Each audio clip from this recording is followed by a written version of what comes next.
alhamdulillah baik. Ya, maksudnya ya. Berarti saya bicara sesuatu ya. Tolong itu. Ini saya ingin wawancara sesuatu kaitannya dengan dilema etika. Nanti bisa sesuatu dengan gambaran apapun untuk pengetahuan saya masuk tahu menimba ilmu dengan ilmu. Siap Adin, lebih tepatnya bukan kalau bapak ini kita kayak sharing bersama ya pengalaman-pengalaman yang saya ikuti selama saya berkecimpung di Terima kasih Bu ya waktunya ini bisa meluangkan mungkin 10-20 menit ke depan. Siap Adin. Lalu saja Bu ya, minta waktu. Pertanyaan yang pertama Bu ya, selama ini Bu Faton sendiri ya, bagaimana mengidentifikasi kasus-kasus dilema etika maupun bujukan moral? Kan ada dua itu ya, dilema etika, bujukan moral. Kadang kita sempat bingung itu membedakan.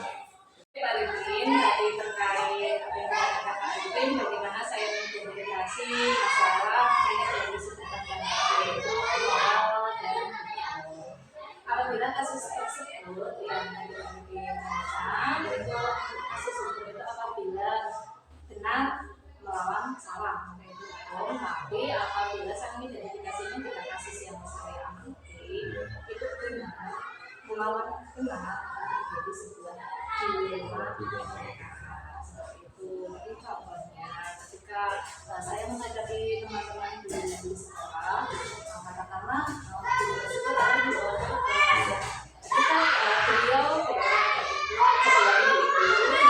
ketika memakai pakaian olahraga pada saat itu, namun pakaian yang beliau pakai itu menampakkan dan menonjolkan sisi-sisi tubuhnya yang sebaiknya tidak diperlihatkan. Itu terlihat sangat menurut saya itu memang benar pakaian olahraga, tapi ketika menampilkan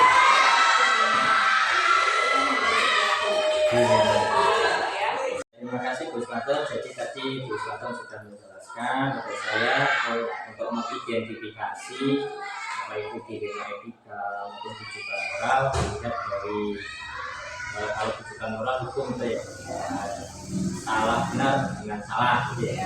Kalau dilema etika berarti benar dengan benar. Terima kasih penjelasannya ya, menambah wawasan untuk saya. Lalu yang kedua ini pertanyaan Bu Faton. Selama ini bagaimana Bu itu menjalankan pengambilan keputusan di sekolah Ibu, terutama untuk kasus-kasus di mana itu ada dua kepentingan. Bu. Itu dua kepentingan itu benar, sama-sama benar dan mengandung nilai kebangsaan. Bagaimana? Apa yang pertanyaan ya, sebelum saya perusahaan bisa ambil dari kasus dilema etika itu, saya perlu dahulu mengumpulkan fakta-fakta yang dibutuhkan. Tidak mungkin saya langsung memberikan satu keputusan ya. Lalu saya juga melihat fakta-fakta yang ada, kemudian siapa yang terlibat untuk diajak berkomunikasi pada kasus itu, kemudian menganalisis alternatif solusi yang sudah ada gambaran pada saya. Kemudian setelah itu baru saya memutuskan analisis dulu terkait tadi dilema etika yang terjadi di sebelah saya. Setelah itu saya baru mengambil keputusan. Berarti langkahnya yang pertama mengidentifikasi. Identifikasi itu kan ada proses analisis dan sebagainya itu ya. Baru disebabkan itu mengambil sebuah keputusan. Setelah itu menganalisis. Terima kasih Bu. Untuk yang selanjutnya Bu ya, langkah-langkah bisa diterapkan lebih detail lagi Bu ya. Prosedur seperti apa yang biasanya Ibu lakukan selama ini kaitannya dengan dilema etika? Yang pertama yang jelas tadi saya itu mengumpulkan fakta-fakta terkait kasus dilema etika itu tadi. Kemudian siapa saja yang terlibat dalam kasus-kasus itu yang menjadikan ada satu kasus dilema etika di sekolah. Saya analisis, setelah itu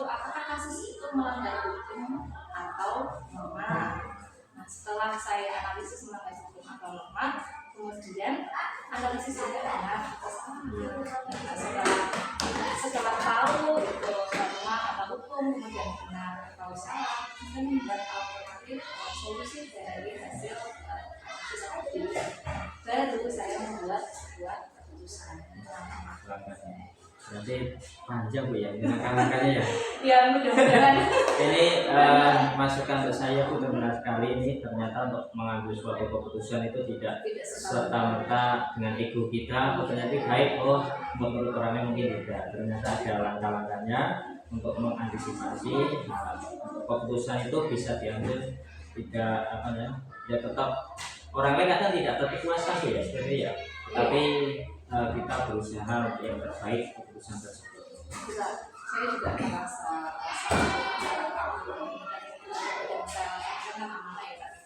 yang berusaha sebaik mungkin ketika ada satu kasus atau masalah yang ada di sekolah kita mencoba untuk menggali dulu fakta-fakta yang ada dan sehingga keputusan yang saya ambil berharap itu menjadi keputusan yang terbaik. Terima kasih Bu ya. Gitu ya. Suatu terima kasih jawabannya tadi sudah memberikan penerangan juga yang luar biasa dan itu sebagai motivasi saya untuk nanti ke depannya kayaknya untuk pengambilan keputusan langkah-langkahnya itu bagus juga. Baik, selanjutnya Bu ya, untuk hal-hal apa saja ini Bu ya yang selama ini Ibu anggap efektif? Yang saya anggap efektif juga ada kasus dilematika di dalam dilematika itu tadi di sekolah saya. Yang pertama saya itu menelaah dulu siapa yang terlibat terkait itu. Kemudian setelah tahu ini teman-teman yang terlibat dalam di kasus dilematika itu jadi siapa saja mereka punya diskusi bersama ya bicara dari hati. Kemudian dari itu kita mengambil alternatif solusinya. Ya itu prosesnya seperti itu ya. Tapi dalam proses itu kan mesti ada tantangan ya. Bisa diceritakan tantangan apa ini dalam pengambilan keputusan khususnya kasus tantangan itu. Tantangan saya pribadi ketika saya menjadi harus teman-teman yang ketika tentu bahwa apa yang dia lakukan itu sebenarnya itu kasus dilematika. Jadi saya tantangannya itu bagaimana menyadarkan teman-teman supaya paham betul kenapa teman-teman itu kami ajak untuk diskusi dan supaya kasus dilematika sosial mohon maaf kasus dilematika itu bisa diselesaikan. Jadi teman-teman belum menyadari apa yang menjadi perbuatan yang Baik Bu ya, terima kasih. Selanjutnya Bu ya, menurut pengalaman pribadi Suatu sendiri, apakah dalam penyelesaian dilematika tersebut itu kita membuat jadwal? Itu yang pertama. Apakah bisa langsung diselesaikan di tempat? Dan mungkin memiliki bentuk atau prosedur yang akan dilaksanakan dalam penyelesaian kasus seperti itu. Kalau pengalaman saya pribadi, saya tidak memiliki jadwal khusus. Nah, jadi ketika ada permasalahan dilematika itu di sekolah, yang saya ambil tindakan ketika masalah itu juga masalahnya itu masih dalam penekanannya tidak terlalu besar ya. Saya akan menunggu situasinya agak longgar lalu saya panggil teman-teman yang ada di kasus dilematika itu untuk berkomunikasi dengan saya dan secara formal ataupun saya juga akan melaksanakan diskusi di dalam satu kelompok teman-teman guru yang ada di sekolah terkait masalah-masalah yang baiknya kita lakukan dan tidak meskipun itu sama-sama benar. Luar biasanya. Maksudnya juga ternyata ada ya untuk penyelesaian dilematika kasus-kasus yang ada di selama ini. Terima kasih Bu ya. Selanjutnya, apakah mungkin Ibu ya punya seseorang atau teman atau faktor-faktor yang selama ini itu mempermudah itu dalam pengambilan suatu keputusan? Sekali Pak, dalam mengambil suatu keputusan saya juga tidak melalui keputusan saya sendiri karena di lingkungan sekolah saya juga banyak teman-teman yang berkompeten dalam itu sehingga pengambilan keputusan ketika satu ada masalah di dalam sekolah. Jadi saya juga melibatkan warga sekolah terkait kasus yang saya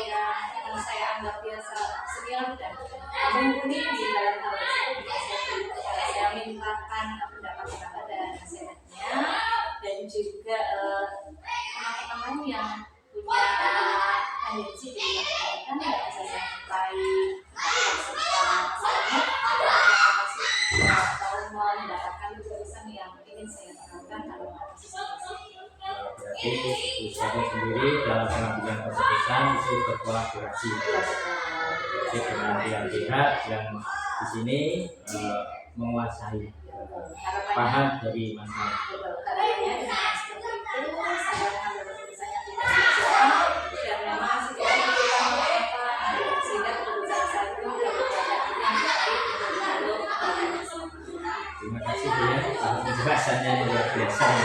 Selanjutnya Bu ini mungkin yang terakhir ini ya, yang terakhir dari saya Pak.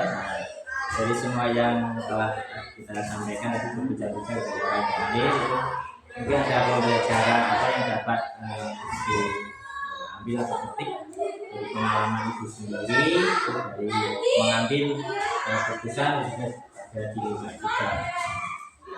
dan hikmahnya ya pengalaman yang saya pakai dari pengambilan keputusan tadi bahwa pelajaran yang bisa diambil dari pengambilan keputusan pada dilema kita adalah sebelum mengambil keputusan itu sudah masalah apa kemudian setelah tahu masalahnya untuk memutuskan juga ada masih nilai-nilai dijadikan pertimbangan supaya kita mencarikan solusi yang tepat dan sesuai dengan dan juga semua yang terlibat dalam urusan tadi mudah-mudahan bisa menerima hasil karena semua segala sesuatu yang kita putuskan itu kan harapannya juga bisa diterima oleh semua orang dan bisa dilaksanakan dengan baik. Terima kasih.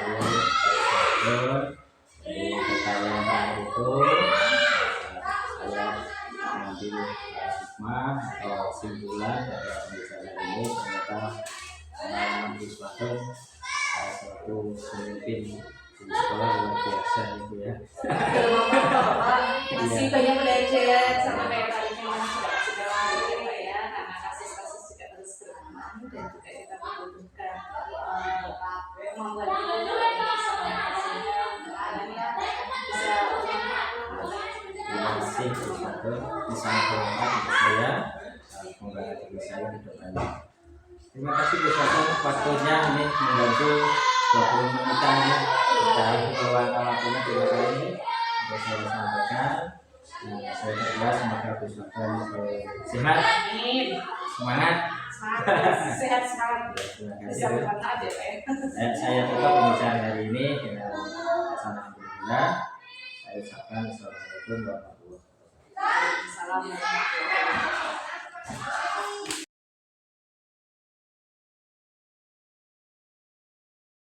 Assalamualaikum warahmatullahi wabarakatuh. Waalaikumsalam warahmatullahi wabarakatuh. Selamat pagi Pak Sarwo. Selamat pagi Pak Yanan, ada yang dapat saya bantu Pak? Sebelum ini Pak Sarwo, ini ada tugas dari pendidikan calon guru penggerak yang intinya saya mau mewawancara Pak Sarwo selaku kepala sekolah. Iya, baik. Monggo. Oke, langsung saja Pak Sarwo ya. Ya. Selama ini bagaimana Pak Jarwo itu dapat mengidentifikasi kasus-kasus yang merupakan dilema etika atau rujukan moral? Baik, terima kasih terkait dengan dilema etika dan rujukan moral. Final di sekolah saya, terutama di SD Negeri Mojo, itu biasanya saya memilih ada dua. Biasanya pertemuan yang pertama itu harus memilih memutuskan antara dua pilihan. Jadi terkadang berdasarkan secara moral itu baik atau tidak, atau mungkin secara nilai kebaikan itu baik atau tidak. Dari semua keputusan itu saya selalu mengambil dua pilihan itu harus sesuai dengan kebutuhan atau mungkin sesuai dengan apa yang harus saya putuskan gitu kan. Terima kasih Pak Jarwo. Ya, langsung saja ini yang pertanyaan kedua. Selama ini bagaimana Pak Jarwo itu menjalankan pengambilan keputusan di sekolah Anda, terutama untuk kasus-kasus di mana itu ada dua kepentingan yang sama-sama benar atau sama-sama mengandung nilai kebajikan. Oke, baik. Dalam sebuah pengambilan keputusan di SD Nonorejo itu seringkali harus berhadapan yang tadi sudah saya sebutkan, tetapi saya harus yang pertama harus mengidentifikasi dulu dari permasalahan itu, saya identifikasi kasus yang ada. Yang kedua dari sudut pandang itu kemudian ditimbang apakah ini yang nanti saya ambil itu bertentangan dengan moral, bertentangan dengan aturan atau mungkin peraturan perundang yang ada, serta jangan sampai bertentangan dengan peraturan atau SOP yang ada. Itu yang saya lakukan. Terus tidak ada yang dirugikan dari keputusan yang saya ambil. Jangan sampai keputusan yang saya ambil nanti akan merugikan sekolah atau bahkan nanti akan berdampak kepada murid. Yang tidak merugikan orang baik, dan yang saya ambil adalah untuk kepentingan siswa di SD 0. Gitu. Berarti langkah pertama itu kita harus mengidentifikasi. Ya, betul. Terima kasih Pak Jarwo. Ya. Baik Pak Jarwo, ini ada pertanyaan selanjutnya Pak Jarwo. Ya, baik. Langkah-langkah atau prosedur apa saja yang biasanya Pak Jarwo lakukan selama ini? Baik, langkah-langkah atau prosedur yang saya lakukan selama ini terkait dengan dilema etika. Yang pertama adalah menentukan penyebab masalah terlebih dahulu dari permasalahan yang kami hadapi. Yang kemudian tidak ini adalah menentukan siapa yang terlibat dari sebuah permasalahan. Jadi nanti dalam pengambilan keputusan itu apakah butuh nanti masukan dari warga sekolah atau mungkin perlu dari pimpinan yang lain. Terus yang tentukan adalah menanyakan pada orang yang mengalami permasalahan tersebut, atau mungkin kita minta bantuan kepada orang yang mampu membantu dalam pemecahan masalah, sehingga permasalahan masalah itu segera diatasi sesuai dengan prosedur dan mungkin peraturan yang ada. Yang tidak kalah penting adalah diskusi dengan warga sekolah, baik dari guru, baik dari orang tua maupun warga sekitar sekolah, sehingga sebuah permasalahan itu memang benar-benar nanti dalam pengambilan keputusan itu menjadi sebuah keputusan yang terbaik untuk sekolah. Dan tidak lupa setelah pengambilan keputusan kita selalu refleksi apakah pengambilan keputusan yang sudah diambil itu memang betul-betul sudah terbaik, atau mungkin dampak untuk ke depannya itu bagaimana. Pertanyaan selanjutnya Pak Jarwo. Hal-hal apa saja yang selama ini Pak Jarwo itu anggap efektif dalam pengambilan keputusan pada kasus-kasus dilema etika? Baik, hal yang paling efektif yang perlu saya lakukan selama ini adalah menentukan penyebabnya dulu. Jadi penyebab dari sebuah permasalahan, kemudian yang terlibat dari sebuah permasalahan atau kasus yang saya hadapi itu penting. Terus yang ketiga tidak kalah pentingnya adalah nanti siapa yang terlibat dalam pengambilan keputusan itu. Hal misalnya kalau di sekolah di Noroja yang biasa terlibat adalah warga sekolah, komite sekolah, atau bukan mungkin perangkat desa, karena hal ini penting agar nanti sebuah keputusan itu bisa diambil bersama untuk kepentingan bersama, sehingga warga sekolah itu menjadi sebuah solusi dalam pengambilan keputusan, sehingga akan diambil keputusan yang terbaik. Luar biasa nih Pak Jarwo, pengalamannya luar biasa. Lanjut nih Pak Jarwo untuk pertanyaan selanjutnya. Hal-hal apa saja yang selama ini merupakan dianggap saja sebagai tantangan Pak Jarwo ya dalam pengambilan keputusan, terutama pada kasus-kasus dilema etika? Ya, yang menjadi tantangan selama ini dalam pengambilan keputusan itu tantangan yang pertama adalah satu mungkin dari warga atau mungkin keputusan itu bertentangan atau tidak dengan peraturan yang ada. Terus yang kedua adalah dari warga sekolah sendiri, terutama guru, ternyata ada kepentingan yang berbeda dengan mungkin visi misi atau mungkin program sekolah yang ada. Terus kemudian norma yang tidak kalah penting yang biasanya menjadi tantangan yang harus kita hadapi. Begitu Pak Yanda. Terima kasih Pak Jarwo. Selanjutnya ini Pak Jarwo, apakah ini Pak Jarwo ya memiliki sebuah jadwal atau tata cara ya tertentu dalam sebuah penyelesaian kasus, terutama dilema etika? Apakah Pak Jarwo itu langsung menyelesaikan di tempat, atau memiliki sebuah jadwal tersendiri untuk menyelesaikannya, atau mungkin ada prosedur seperti apa yang Pak Jarwo jalankan? Ya, dalam mengambil sebuah keputusan tergantung melihat dari sebuah permasalahan terlebih dahulu. Terkadang permasalahan itu saya kategorikan ada permasalahan yang ringan, ada yang berat. Mungkin kalau yang ringan berarti sebuah keputusan itu harus segera saya putuskan hari itu juga, jadi tidak perlu ada jadwal khusus. Sedangkan kalau ada permasalahan yang berat, biasanya ada sebuah pertemuan bersama warga masyarakat dan sebagainya, yang itu mungkin membutuhkan sebuah pertemuan khusus jadwalnya. Untuk warga sekolah ini minimal dalam satu semester itu ada pertemuan minimal 2 kali dalam mengambil sebuah keputusan. Untuk yang indentil biasanya kita selalu kontak-kontak WA dan lain sebagainya. Jadi terlihat dari kondisi permasalahan yang ada terlebih dahulu. Oh ya, terima kasih Pak Joko ya sudah melihat kasusnya berarti Pak ya. Ya ini selanjutnya Pak Joko, adakah seseorang atau faktor-faktor yang selama ini mempermudah Pak Jarwo itu dalam membantu pengambilan keputusan dalam kasus-kasus dilema etika? Ya, dalam pengambilan keputusan saya selalu melibatkan tadi sudah sampaikan yang menjadi kita sebagai membantu atau mungkin mensukseskan sebuah keputusan itu saya tidak pernah terlepas dari sekolah, baik dari masyarakat sekitar sekolah, orang tua, komite, bahkan mungkin atasan saya sendiri, baik dari atasan itu yang di tempat SD Negeri Lonjo yang biasa saya mintai bantuan adalah kebijakan terkait dengan ini adalah biasanya dari pengawas sekolah, mungkin bisa juga dari warga sekitar agar sebuah keputusan itu nanti bisa betul-betul untuk mengembangkan sekolah untuk maju lagi sehingga membantu pengambilan keputusan yang saya lakukan. Ya, terima kasih Pak Joko ya. Selanjutnya Pak Joko, ini pertanyaan terakhir Pak Joko. Dari semua hal yang telah tadi Pak Jarwo utarakan, sampaikan, mungkin ada pembelajaran apa yang dapat Pak Jarwo petik dari pengalaman Pak Jarwo terutama dalam mengambil sebuah keputusan terutama dilema etika. Baik, dari pengambilan keputusan ini pelajarannya saya ambil itu bahwa keputusan yang saya ambil yang pertama harus bijaksana. Dari dalam pembelajaran kita harus bijaksana dalam sebuah pengambilan keputusan, harus bisa menganalisis sebuah permasalahan apakah itu sesuai dengan aturan, peraturan, SOP dan lain sebagainya, serta menjadikan kita menjadi pertimbangan menentukan solusi terbaik dari sebuah permasalahan apabila sebuah permasalahan itu membutuhkan solusi, serta minta pertimbangan dari berbagai pihak terkait. Mungkin itu Pak Zainal. Terima kasih Pak Jarwo. Dengan berakhirnya pertanyaan tadi, berakhir pula perjumpaan kita ini Pak Jarwo. Terima kasih atas saran-saran dan juga jawabannya yang luar biasa, ini menginspirasi saya sekali. Terima kasih. Saya doakan Pak Jarwo selalu sehat. Ya, terima kasih Pak Sukses selalu Pak Jarwo di SD Negeri